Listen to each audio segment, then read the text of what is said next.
All right, so Andy Z, welcome to the RNL, the Revolution Nothing Less show. One of our hosts. I'm so glad to be having you here. Always good to be here. Always good to be with you, Sansara. All right, so we have Andy on right now. We want to have a conversation about what needs to be done about this rising fascism. We talked about a lot of the horrors escalating, the capitulation wave upon wave. But Andy, like myself, we're both part of the collective broader leadership of Refuse Fascism. We're on the national editorial board. And so we've been working with others to bring forward the kind of massive resistance necessary to defeat this fascism. And I think you have a very keen sense of a lot of what we've been running into, what people understand, what they don't understand and need to understand. And so we want to get into some of this here. And I was hoping that you could start by talking about these protests that are planned on April 5th, called by Indivisible. What are they? Why do they matter so much? And how is Refuse Fascism seeing this and mobilizing for it? These protests matter because we think there's a possibility, and in fact, maybe even a likelihood that this is going to be one of the largest protests thus far against the whole direction of the Trump fascist regime. Now, the protests, as you said, were called by Indivisible, and it's the name, the umbrella that they're doing it under is hands off Social Security, hands off healthcare, hands off the whole litany of things that this fascist regime is doing. And as such, many different groups have signed on, and we in Refuse Fascism and also the RevCom Corps for the Emancipation of Humanity are organizing and working to bring people to this, including bringing people to in Los Angeles and in New York, and I'm hoping in Chicago as well. And D.C. in particular. Oh, yeah, sorry, not in New York. Thank you very much. Yes, Washington, D.C. We're trying to get the whole East Coast, the people who Refuse Fascism knows, to come and join us in a rally before the main rally that called by Indivisible, and then march as a group over there. Why? Because it's very important that people understand the nature of what we're facing in this and why we call it the Trump fascist regime. Very important to understand what this fascism is and the momentum that it has. And second, on that basis, what is it that we have to do? What kind of struggle is going to be necessary? What kind of sacrifice, what kind of society-wide movement is going to be necessary to actually prevent the consolidation of fascism? And we are very excited by the prospect of lots and lots of people being there. And now we're not just resting until the 5th. We're actually going out in our different chapters and finding every place that we can people are, and every place people are resisting and standing up, standing with them, and in that way building for these demonstrations. Now, I think it is really important that people will be coming out in the streets. I think it's also, you mentioned, people need to understand that what we're facing is fascism and what the significance of that is. And it's a word that not enough people are using, but more and more people are using. I mean, I noticed it's not in the call of these protests, the hands-off protests. They're hands-off many, many righteous demands, but they don't call it fascism. But some people are, but it has meaning. And I think it'd be helpful if you were to bring alive, why does it matter to understand that it's fascism? What's the content of that? Well, like with anything you're trying to do, and certainly any major struggle, you have to understand what the problem is that you're facing, and then off of that, you can develop the means to fight it. And fascism, there's many different elements of it. There's many different parts of the program. Yes, it's authoritarian, and but what is the essence of it? Refuse Fascism is going to these protests and bringing a call to conscience, a call to act, a major statement we've made for this time that we're trying to get thousands of signatures on, and several prominent people have signed, and it's going to have many different uses. But one of the key uses, it's a guide to what it is that we're facing, and it says that fascism is not a curse word. Fully imposed, it is a radically oppressive and repressive form of rule over the people of this country with devastating impact on the people of the world. The rule of law is shredded. Civil and democratic rights are eliminated. Dissent is piece by piece criminalized. The truth is bludgeoned. Group after group is demonized and targeted along a trajectory that leads to real catastrophe. If you think about that, it gives you a picture of the essence of this. It's a different form of rule over the same system that we've been living in. But it is a different form of rule that's qualitative in our ability to think critically. That's why they're destroying the universities. This whole thing about going after the universities is not about just some economic stuff. This is about economic leverage and arrests and demonization. All has to do with destroying critical thinking. That's why we say the truth is bludgeoned and dissent is piece by piece criminalized. This is what we're seeing. We also, with this form of rule, it enables the fascist regime, the Trump MAGA fascist regime, to institute a program which we in Refuse Fascism has referred to as the triad of white supremacy, patriarchy, and xenophobia, the outright racism that runs so thick through the MAGA movement and through Trump himself and the people who are in his cabinet. 2, the patriarchy, taking away the fundamental right of women to be independent beings who are human beings who are in control of their own destinies and to be nothing other than either a plaything or breeder for men. The complete erasure of trans people and the demonization and targeting of LGBTQ people. And at the heart of their program, or at least the first battering ram, is going after the immigrants. Demonization, deportation, and trying to send terror, as we began the show, throughout society by showing taking these Venezuelans, alleged gang members, with no hearing. This means the rule of law is also vitiated, which means taken away, being herded onto planes and then marched through phalanxes of police into a high-tech dungeon in the middle of a jungle. This is fascism. It's a different form of rule of the same system, and it has momentum and such that it could actually end up being, what actually rules. 2 more elements I want to bring out about this in terms of program and ideology. On ideology, at the heart of the Trump MAGA movement is a Christian fascism. And you can see that in Vance very, very, very strongly, Sansara, where what they really want is a theocratic morality, a particular theocratic morality, this Christian fascism, which has been promoted and developing over decades now in this country. And it is America over the whole world, which you see with Trump. Greenland, we need Greenland, we'll just take it. Gaza, we'll turn it into a casino and resort. Panama, get the hell out of there, we're going to take the canal back. But this is not just just a few 3 things he's done. This is a whole way of approaching the world under the boot of the Trump fascist MAGA regime. At the beginning of the show, we tried, and we did this week, we've done it last week, we've been trying to capture the momentum and the furious pace of this galloping, accelerating juggernaut towards all-out fascist consolidation. This is also something even people who are really distressed by what's happening, they see a lot of the bad shit. And they might even be protesting some of it, which is really important. We need more of that.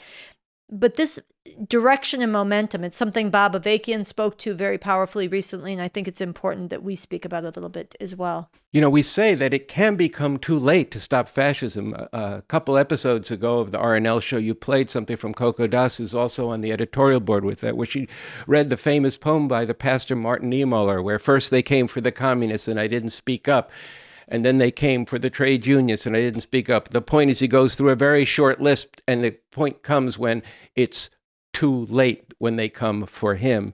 And the point is you have to take this up from the beginning. But I thought something that Bob Avakian, a very important message he put out recently on his, we posted on his BA official social media, it's on revcom.us as well, that actually gets at this, which I want to take some time just to read it, because I think it gives you a sense of what we're talking about here. He says that Trump's fascist rule, like Hitler's before him, is a regime of horrors and is completely illegitimate. Hitler came to power through the normal processes of the Weimar Republic, the democratic form of capitalist rule in Germany in the early 1930s.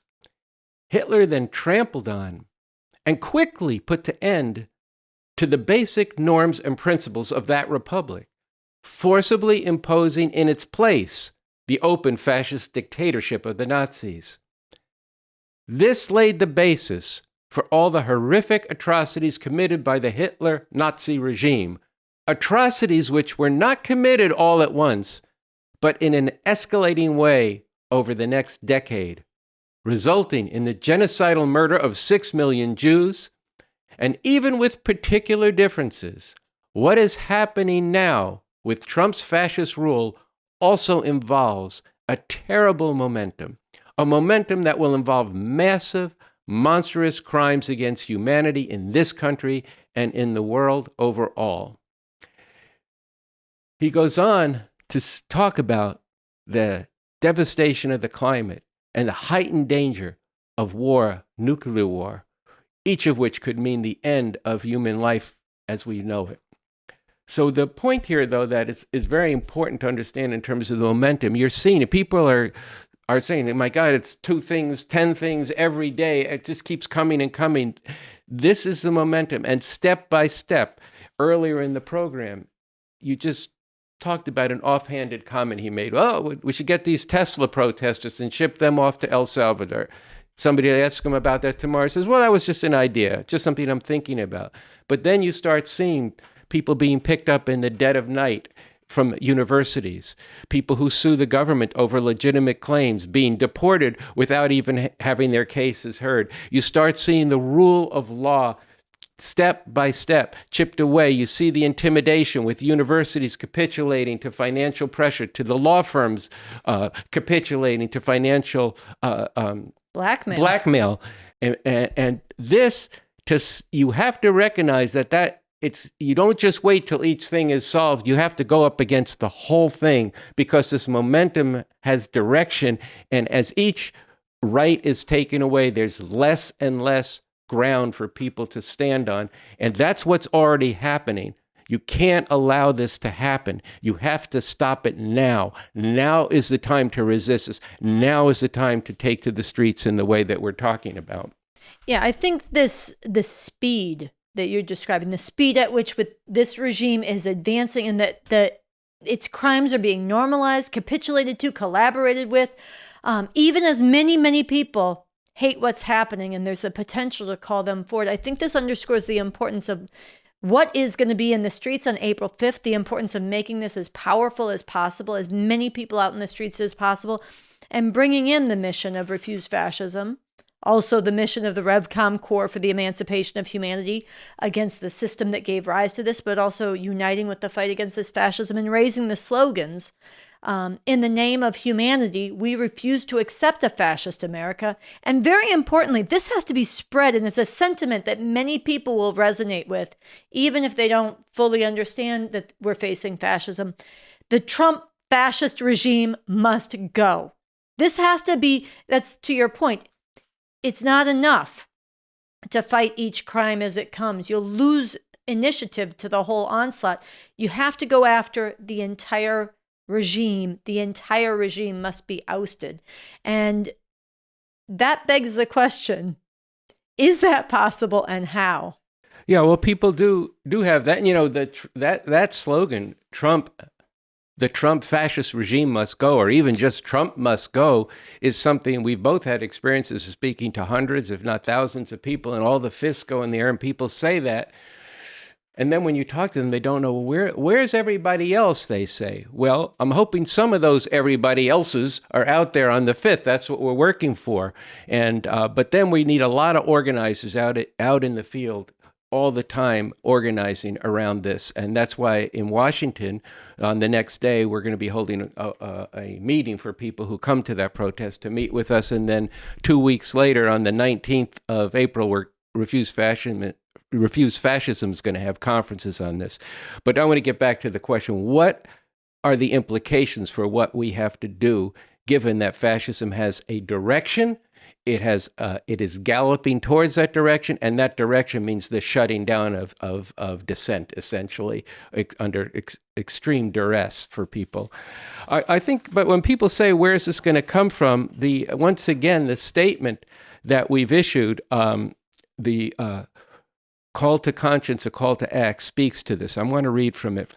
It says that there can be no conciliation or collaboration between the world we want and the country they want, speaking of the fascists. We have no common cause with MAGA fascism, and there is a way to defeat this. And then it walks through the people who can actually make this happen and who need to do this. Now I'm quoting from it again. Those who have dedicated their lives to service, to teach children, to heal the sick, to conduct life-saving research, refusing to comply with fascist decrees, backed up by all justice-loving people. Students and young people whose whole future is on the line, making schools and campuses centers of resistance and filling the streets. Women and LGBTQ people who are furious at being enslaved and erased, bringing their defiance and rage into the public square. People of color and everyone sick to death of white supremacy and refusing to go back, bringing the experience and the fury of centuries of resistance into this fight. Artists, writers, clergy, and legal scholars speaking in many voices to say no and bringing their voices into the struggle. With this, millions of people in the streets not allowing business as usual when that business is the cementing of fascist rule with the vilest, degrading morality shoved down our throats. Many voices and bodies demanding the Trump fascist regime must go. With this, we can and must create a political crisis in which the Trump regime cannot govern and implement their fascist program or even maintain his hold on power. I want to read that again, that last sentence. We must create a political crisis in which the Trump regime cannot govern and implement their fascist program or even maintain his hold on power. This is important. I want you to take a look. Go on the internet now and take a look at what's happening in South Korea, what happened during the Arab Spring. These are these are places where regimes were driven from power by people not just coming out and protesting once, but continually building and building, people coming and going home, and then other people coming and taking their place in a movement that actually makes things come to a halt. And then the people who are resisting in these institutions will feel even more empowered to resist and refuse. And then people even in the ruling class, people like we showed earlier on the show, the former governor of Washington State, they're empowered to also push things further and drive this regime from power. I want to just go on and read the next to last paragraph. And then I'm going to ask Sansara to read the last paragraph. We must not allow ourselves to be divided and conquered. We must unite all who can be united from many different viewpoints and perspectives to foster and draw in a collective spirit of courage and righteous fury and a willingness to make the necessary sacrifices for the greater good of defeating this fascism. We, in our millions, are a force powerful enough to defeat this Trump MAGA fascism. So that's what we have to do.